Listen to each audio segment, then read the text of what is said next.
呢個糖水補血安神，軟綿綿嘅感覺十分好吃。100g 紅豆沖洗乾淨，放入一煲1200cc 嘅水裏邊浸過夜。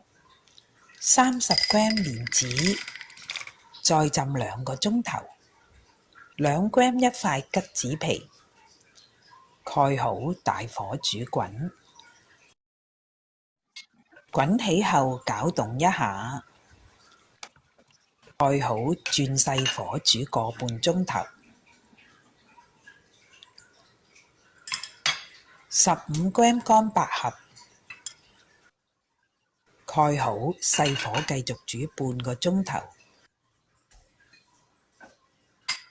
20g 紅糖，攪勻就做起啦。